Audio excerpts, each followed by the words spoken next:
the medic who fought a war without a weapon. Desmond Doss was not your average hero. He would become a Medal of Honor recipient, the United States of America's highest and most prestigious military award, as a combat medic who saved many of his comrades' lives in battle without firing a single shot, because he didn't take a weapon into combat because of his religious beliefs. Desmond Doss was born in 1919 in the state of Virginia and was raised as a strict Seventh-day Adventist, a Christian denomination that believed that Saturday was the Sabbath and that the second coming of Jesus Christ was imminent. They also believed strongly in nonviolence and a healthy diet, based typically on a vegetarian diet. Doss had been raised with a strict belief in the Bible, and when it came to the Ten Commandments, he took them to be the core values of how to lead his life. When World War II started, he was conflicted as he believed the war was a just one, but he felt that to kill another human being under any circumstance was wrong. He was already employed as a joiner at Newport News Naval Shipyard, but nevertheless he joined the United States Army on April 1, 1942. He could have requested a deferment, but he wanted to do his patriotic duty. He was assigned to an infantry unit, the 77th Division, and presumed that his classification as a conscientious objector would not require him to carry a weapon. For Doss, one commandment of the Bible stuck with him the most: "Thou shalt not kill." He wondered why he was assigned as a rifleman and not in a medical role. His commanding officer tried to pressure Doss into carrying a weapon, as they thought he would be more of a liability than an asset in combat, but Doss refused. Interestingly, even for medics, which Doss would later become, it was common practice at the time to carry either an M1911A1 pistol or M1 carbine for self-defense purposes. The rules go that a medic under the Geneva Convention is not forbidden from carrying a weapon, but if a medic fires his weapon, he stops being classed as a medic upon by the enemy, and therefore can be legitimately fired. The regimental chaplain, Captain Stanley, would soon understand Doss's protests and helped him transfer from rifleman to medical training. To make matters worse, his fellow soldiers mocked his religious beliefs. When he was reading the Bible daily and strictly observing the Seventh-day Adventist tradition of attending church every Saturday, Doss continuously requested to be allowed to have Saturdays off rather than Sundays in order to follow his Adventist beliefs that Saturday was to be observed as the Sabbath.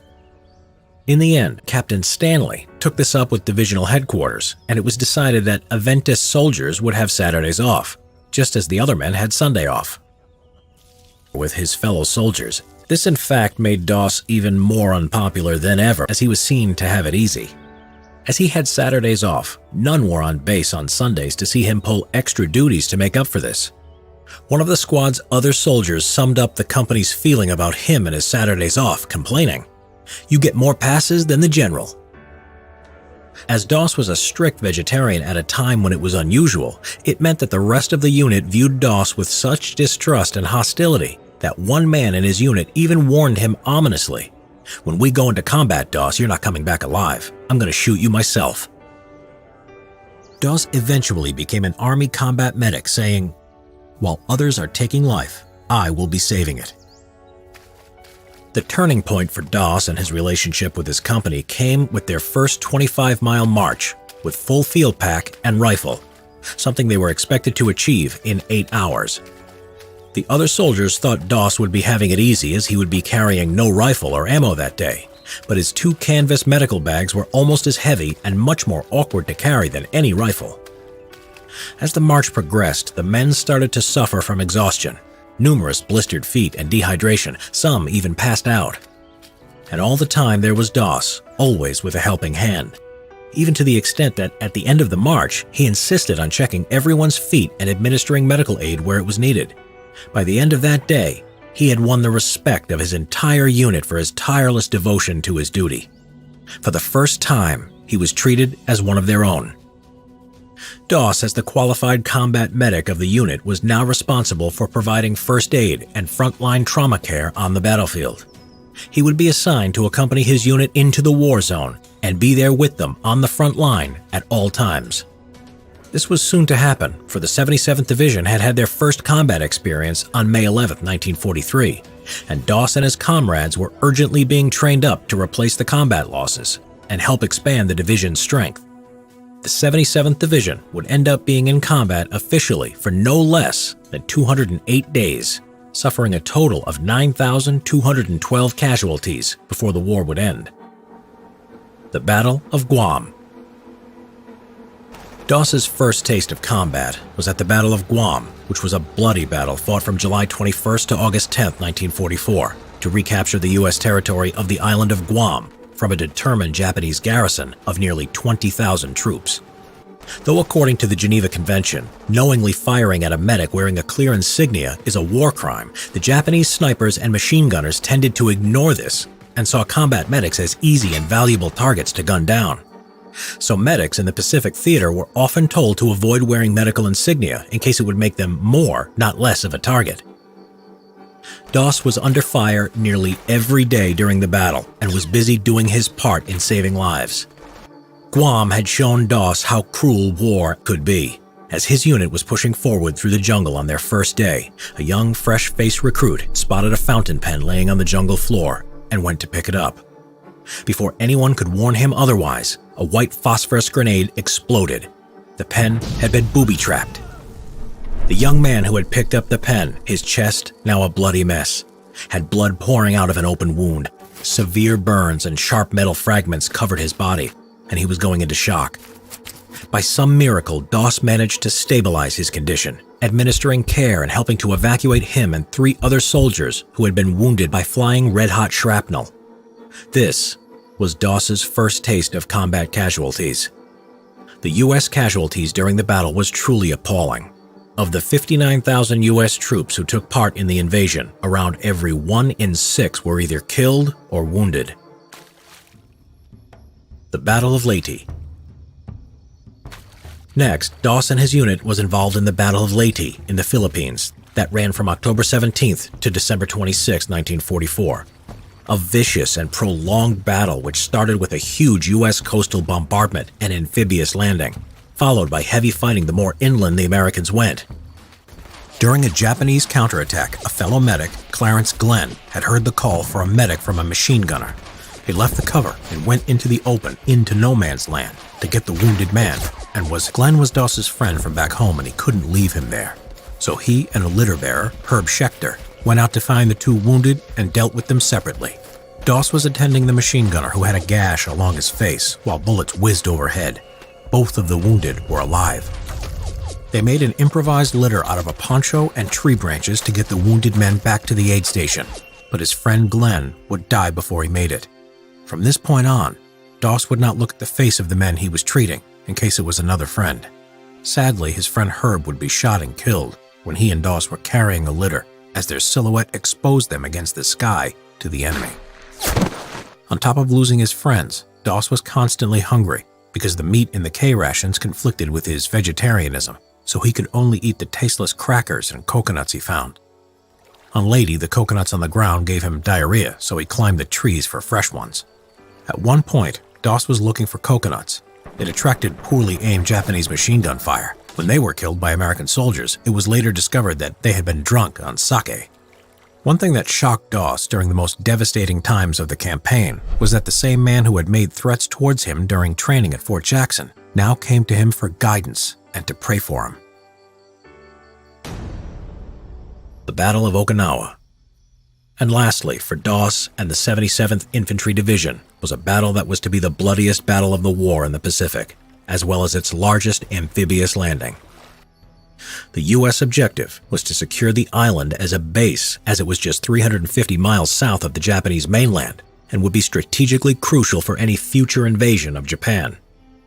The battle started on April 1st, 1945, exactly 3 years to the day that Doss first enlisted in the Army, and the battle was to last 81 days. Doss was assigned to the 1st Battalion as their combat medic. On April 29, 1945, the 77th Division was given the task of assaulting on a 400-foot-high cliff called the Maida Escarpment. This was nicknamed by the Americans as Hacksaw Ridge. Before they climbed the cargo net, Doss said a prayer for his comrades.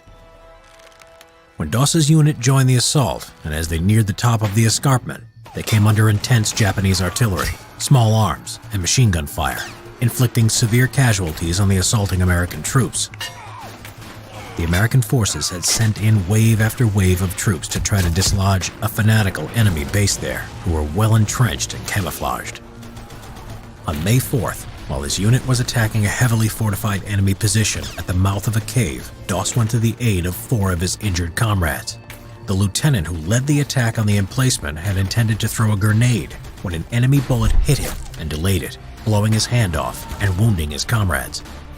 Despite having to get within 25 feet of the enemy lines and under attack by enemy grenades and gunfire, Doss managed to get to the injured men. He then managed to evacuate the men back to his own lines, one by one. During the night, the Japanese continued to throw grenades and kept up the mortar fire. The American soldiers hid in rock crevices, but the Japanese found ways to infiltrate and sneak up on them. Then, on the next day, May 5th, he came to the rescue of a wounded artillery officer who had gone to see how the artillery guns were doing. Doss's left leg was now injured, as he had fell the day before down the edge of a parapet. He climbed up the cargo net with his first aid kits, his weight falling on his bad leg. Finding him in a shell hole, the officer had been struck by shrapnel that had made a hole from his chest to his back, and Doss could hear him breathing through it. He was bleeding heavily. Doss gave him first aid while under constant enemy gunfire and shelling. He put the dressings over the large holes in the colonel's chest and back, and administered blood plasma which dangerously exposed Doss to the enemy, as he had to hold it up high. Doss's efforts here would be in vain, as the colonel, carried back on a stretcher, died before he reached the aid station. Later, there were orders to take a vital Japanese pillbox position on the reverse slope of a hill that was holding up the American advance. Desmond Doss, once he had read his prayers, was happy to support the assault. The American troops threw gasoline cans at the position, which triggered a large explosion. All of a sudden, a large Japanese counterattack overwhelmed the American soldiers, causing them to panic and rush back to the edge of the cliff. But despite this, Doss refused to take cover, and while constantly under heavy fire by the enemy, though being totally exhausted, he spent hours carrying the wounded one by one to the edge of the escarpment. Then, to get the more severely wounded down, he tied a rope to a tree stump and lowered them down the cliff on a rope-supported stretcher to safety. When the stretcher kept slipping, he turned to a new method, looping the rope around the wounded men's chest and legs to lower them down. Doss, standing, exposed to potential enemy fire, was seen praying at the cliff edge as the men were being lowered down. And later he had said he had been praying to the Lord to help him get one more, and after that, one more, until they were all down. Calculating the wounded men at the base of the cliff, the captain worked out that Doss had saved around 75 men. The Americans would eventually go back up the cliff and on May 7th would take the position. By some miracle, Doss survived the whole battle totally unhurt, but that was soon to change. On May 21st, in the confusion of a night attack, Doss tended to the American wounded, risking being hit by both the Japanese and by friendly fire. Doss was in a shell hole with another American soldier when a grenade landed beneath him. His reflex action was to put his foot on it and was seriously wounded in both legs, as blood poured out from the impact of 17 pieces of shrapnel in his body. But he remained in his position for 5 hours, tending to himself while also helping others who were wounded, until a medic and a pair of litter bearers could get to him. But that was not the end of it that day, for as he was being stretchered to safety, they got caught in an enemy tank attack. As they took cover, Doss spotted a critically injured man and insisted that he be taken back on the stretcher instead of himself. While Doss waited for the litter bearers to return, he was found and helped back by a fellow soldier. Suddenly, Doss was hit by a Japanese sniper's bullet and suffered a compound fracture to his arm. The 2 men took cover in a shell hole. Realizing how badly injured he now was, Doss instructed the soldier on how to bind his rifle stock to his shattered arm to act as a splint. Eventually pushing through excruciating pain, he would make it back to the aid station. The U.S. Army recognized Doss's extreme bravery, and he was awarded the Congressional Medal of Honor for his heroic and selfless actions at Okinawa from April 29th to May 21st, 1945. Because of his heroic actions, many wounded men made it back home. Desmond Doss would go on to run a small family farm with his wife Dorothy, and lived to the age of 87.